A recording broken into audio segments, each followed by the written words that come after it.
여러분 안녕하십니까? 광주 MBC 5시 뉴스입니다. 광주경찰이 오늘 출근길 숙취운전 단속에서 8건의 음주운전을 적발했습니다.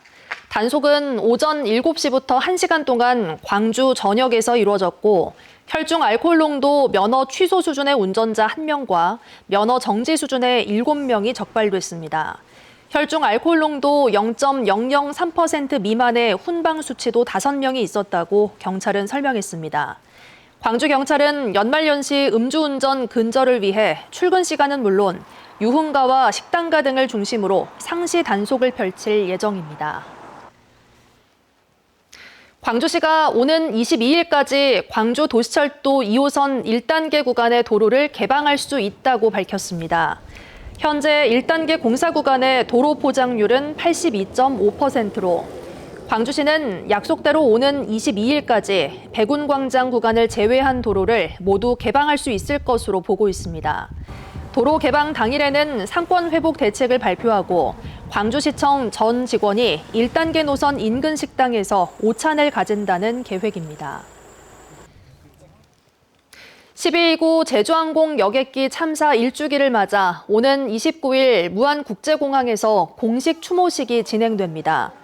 공식 추모식에 앞서 24일에는 무안공항에서 유가족의 밤 행사가, 28일에는 추모의 밤 행사가 각각 진행되는 등 유족들이 희생자를 기리고 서로를 위로하기 위한 유가족 행사도 열릴 예정입니다. 또 모레는 서울 종로 보신각에서 전국 시민 추모대회가 진행되고 27일에는 광주 5.18 민주광장에서 광주 전남 시도민 추모대회가 진행되는 등 전국 각지에서 추모 행사가 열릴 예정입니다. 광주시 전현직 인권 옴부즈맨들이 윤석열 방어권 보장 논란과 관련해 안창호 국가인권위원장의 사퇴를 촉구했습니다. 이들은 성명을 내고 12.3 비상계엄 당시 인권위의 침묵과 판단이 인권기구의 독립성과 신뢰를 훼손했다며 안 위원장에게 책임을 물었습니다.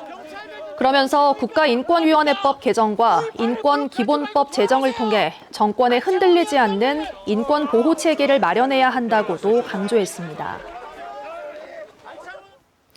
국가조사와 사법판단을 통해 허위로 확정된 5.18 북한군 개입설을 사실인 것처럼 반복 전파한 스카이데일리 외부 필진들이 고발됐습니다. 광주시와 5.18 기념재단은 북한 특수군 개입설 등을 사실인 것처럼 표현한 칼럼을 지속적으로 게재한 국군 명예회복운동본부 박모 기획이사 등 2명을 5.18 특별법에서 금지하고 있는 허위사실 유포 혐의로 경찰에 고발했다고 밝혔습니다. 영암 영산호 준공을 기념해 전두환의 축사를 새겨둔 기념관 철거가 결정된 가운데 군사독재 상징물 차원에서 영구 보존하자는 제언이 나왔습니다. 5.18 기념재단과 5월단체는 무조건적인 철거는 독재 증거를 소멸하는 우려가 있는 만큼 해당 위치에 군사독재 시기에 조성됐다는 사실 등을 담은 안내판을 추가 부착하자는 제안을 해당 시설 관리 주체인 한국농어촌공사 측에 전달했다고 밝혔습니다. 해당 기념판은 1981년 12월 군사독재 시기에 조성된 시설로 영암 하구뚝 방조제 인근 영산호 준공 기념탑에 설치돼 있습니다. 광주 북구는 과거 윤석열 대선 후보를 지지하고 비위 등으로 자질 논란이 제기된 이현수 광주 북구시설관리공단 이사장 후보자를 임명하지 않기로 결정했다고 밝혔습니다. 앞서 북구의회 인사청문특위가 만장일치 의견으로 부적격을 결정한 데 따른 조치로 북구는 청문회 결과와 지역 비판 여론을 무겁게 받아들였다고 설명했습니다. 무소속 북구의원 출신인 이 후보자는 2020년 의원 재직 당시 배우자 꽃집에서 수백만 원 상당의 꽃을 구청에 납품해 징계 처분 등을 받았고 지난 대선에서 윤석열을 지지한 활동을 벌인 바가 있습니다.